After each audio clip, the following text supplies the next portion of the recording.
भगवान से प्रार्थना करते हैं, बताते हैं। श्री राधे बहुत ही सुंदर चंद पल पहले हमारे इंस्ट्रूमेंट कलाकार बंधु धनेश उपाध्याय पुत्र शिवम उपाध्याय जी, जो कि चंद पल पहले ढोलक पर ही संगति कर रहे थे, उन्होंने 20 रुपए का पावन प्रदान व्यास मंच के लिए दिया है। प्रभु जी इन पर इनके गुरु का आशीर्वाद सदैव बना रहे, माँ शारदे की कृपा इन पर सदैव रहे। 101 रुपया राकेश मौर्य पुत्र। नाम लिखे दो यार, मैं तो नहीं बोलता, कम पढ़ो लिखो मैं यार। राकेश मौर्य कहाँ बात भाई थे? आ रहे हैं महाराज, आ रहे हैं बेटा, क्यों बिगड़ेगा? 101 प्रसाद तो मिले गुरु में। और 101 रुपए का दान श्रीमान राकेश मौर्य जी, 101 रुपए का दान राकेश मौर्य जी पुत्र इंद्रपाल मौर्य जी की तरफ से प्रभु के श्री चरणों में ये दान चल करके आया है। प्रभु जिन सभी भक्तों पर सदैव कृपा दृष्टि बना रखें, सदैव कल्याण करते रहें, हमेशा खुशहाल रखें। बोल वृंदावन बिहारी लाल की। आज कथा का प्रसंग आप लोगों के भाव पर इतना समय हो गया। क्या बात है। और विशेष सूचना है कि 11 बजे तक विद आरती के नो नेवर कथा को विराम किया जाएगा। 12 बजे तक हम दो आए। कन्हैया जी भी जाना है 12 बजे तक। कोई बात नहीं लगा, सब भगवान की इच्छा है। कल को बढ़ा देंगे 4 बजे, लेकिन आज 11 बजे। 4 बजे शरीर बहुत बिकट थका हुआ है, कुछ पूछो मत। दवाई भगवान की कृपा से कथा चल रही है, तो कृपा 4 बजे आप तक लोगों के भाव पर बस 4 बजे तक हम दो फिर भगवान करेगा तो फिर आपके लिए अवसर। हाँ, प्रेम से बोलो गोविंद भगवान। भगवान से कहा है सभी देवताओं ने जाकर के, हे प्रभु हमारी रक्षा करो, हमारी लाज बचाओ। तो भगवान ने सभी देवताओं को वचन दे दिया कि तुम निसंदेह होकर जाओ, तुम्हारे पीछे पीछे मैं आ रहा हूं। सभी देवता चले आते हैं।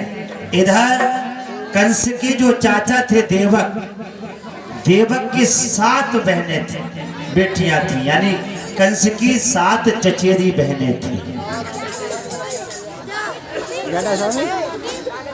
6 बहनों का विवाह हो गया। 7वीं बहन छोटी देवकी बड़ा प्रेम करता था बहन से। एक दिन अपने चाचा को बुलाता है, और राजा है जो चाहेगा सो करेगा, किसका सामर्थ्य जो मना करेगा। और बोला चाचा जी हमारी इच्छा है कि हमारी 6 बहनों का विवाह तुमने किया, ये छोटी बहन का विवाह हम अपने राज्य में हम करें।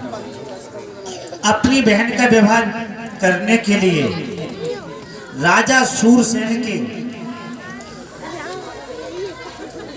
10 पुत्र थे और 5 पुत्री थी। राजा सूरसेन, इनकी रानी का नाम मर्ष्या, सबसे बड़े बेटे का नाम 10 भाइयों में वासुदेव था,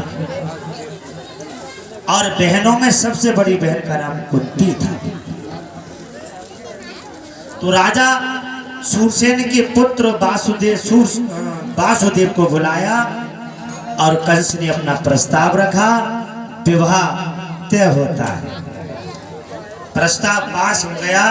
वो समय आया, बारात आती है, बड़ा प्रेम से स्वागत कराता है, बड़ी खुशी खुशी के साथ सभी कार्य होते हैं। सवेरा होते ही अपने बहन को विदा देता है।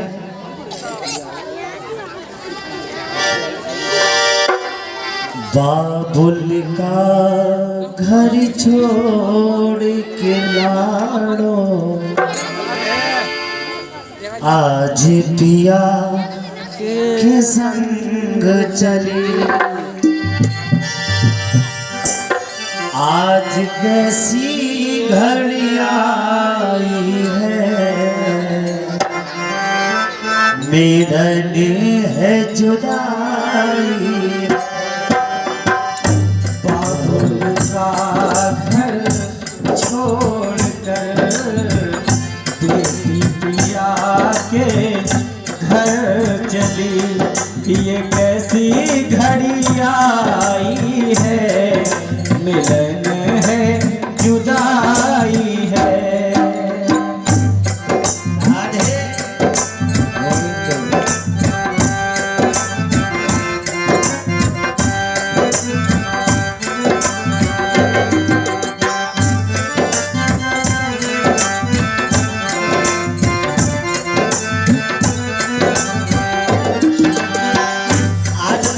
को विदा दे रहा है।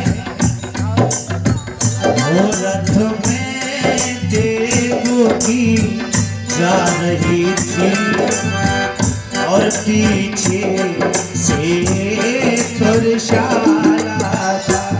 रथ में देव की जा रही थी, पीछे रावण था। रथ के पीछे वो कंसराज वसुदेव कुंवर का साला था।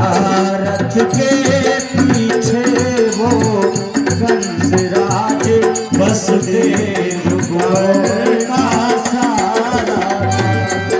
अपने बहन को विदा दे रहा है। उसी समय वक्त ने पलटा दे दिया। सूत जी कहते हैं ये वक्त बदल गया। आकाशवाणी हुई, आकाश गरजा, भयंकर आवाज आती है और सचेत करती है, अरे पापी, अरे कंस, वो राजा, जरा समझ ले बात को। स्पष्ट कह दिया, जिस बहन देव की के पीछे इतना आनंद बना, तो इस बहन देव की के पीछे इतना आनंद बना, इसके ही काले पर्दे में तेरा घातक मुस्काता है। इसके ही काले पर्दे पर तेरा ही घातक मुस्कान।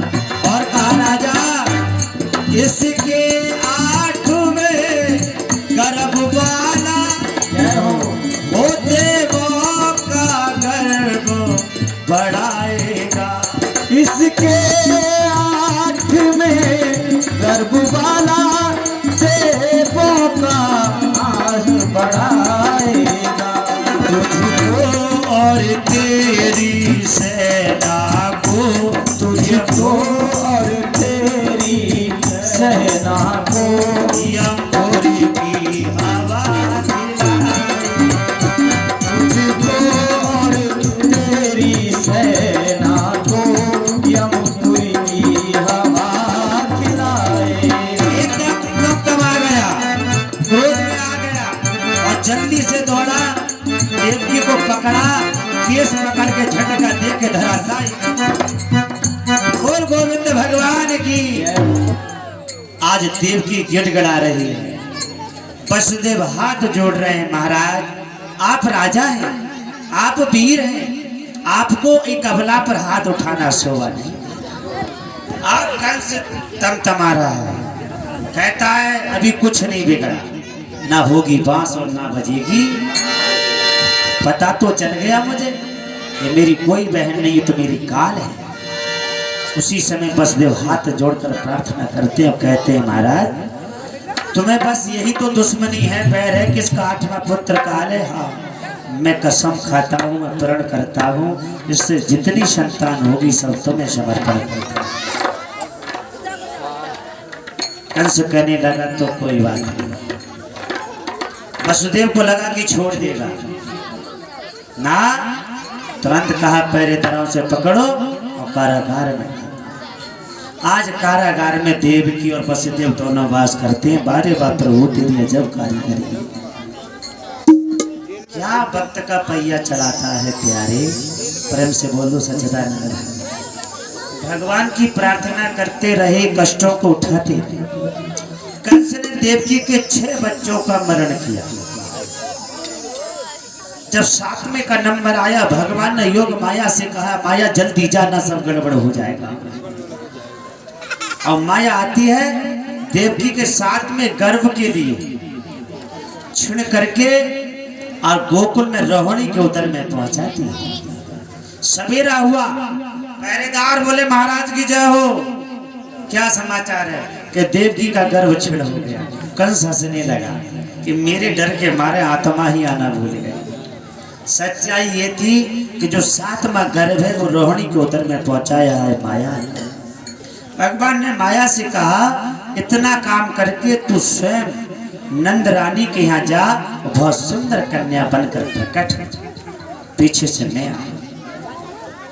इतना काम उसने कर दिया, भगवान की प्रतीक्षा कर रही है माया। जब 8वें नंबर की बारी आती है, बड़ा भयंकर हलचल मच गई। 8वें नंबर की बारी के जब 8 महीने निकले और 9वां महीना जैसे ही लगा, कंस ने सख्त पहरा बढ़ा दिया। राजा होते हुए भी भूल गया कि मैं राजा हूं। जब व्यक्ति को भयंकर टेंशन होती है तो खाना पीना सब हराम, ना नींद आ रही है, ना भूख लग रही है, ना प्यास है। भयंकर पहरा चल रहा है। राजा स्वयं बेचारा नींद खो गई और पहरा दे रहा है। ये भूल गया कि मैं राजा हूं। ये हाल हो गया है। श्री सूत जी महाराज बताते हैं कि हे ऋषियों, वो कंस की क्या हालत हो गई। 8वें गर्भ की बारी थी, कंस के यहाँ तैयारी। 8वें गर्भ की बारी थी, कंस के यहाँ तैयारी।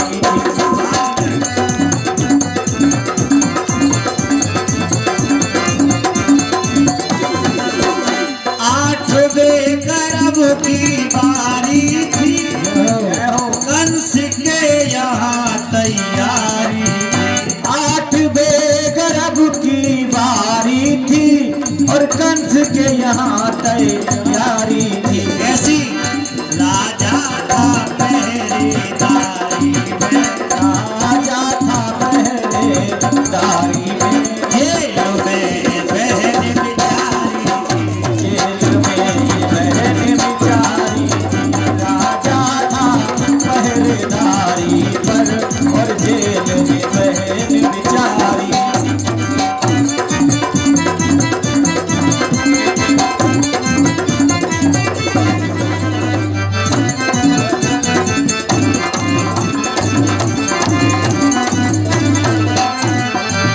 और बताया कि भादों का महीना था, अष्टमी तिथि थी, बुधवार का दिन था, अर्धरात्रि का समय था। उस समय कारागार में एक बड़ी सुंदर आवाज आती है और वो आवाज कहती है, हे माँ, मैं आ रहा हूं। सब बैठा रो, इधर बैठा रो। ये पहरेदार आ गए सब, कंस के तैयारी चलने करी। बहुत बढ़िया है, वो तैयारी चल रही है, बड़ी तगड़ी तैयारी है। प्रेम से बोलो गोविंद भगवान की। और क्या हुआ, हे माँ मैं आ रहा हूँ। इतने सभी भक्त जयकारा देंगे, सभी मिलकर के। और इतने में ही जेल की चमक उठी दीवार, इतने में ही जेल की चमक उठी दीवार। यदि भक्तों के यदि भक्तों के और आए दीनानाथ, यदि भक्तों के आए दीनानाथ। बोलो कृष्ण कन्हैया लाल की, बोलो राधे राधे सरकार की। और यदि भक्तों के आए दीनानाथ। और वो दिन आज देवकी वसुदेव से कहने लगी, हे नाथ मेरे इस बच्चे की रक्षा करे। वसुदेव एक छपरा लेकर आते हैं और लाला को बैठाते हैं और लेकर के आज गोकुल की ओर चलते हैं। प्रेम से बोलो भक्त और भगवान की। बोलो कन्हैया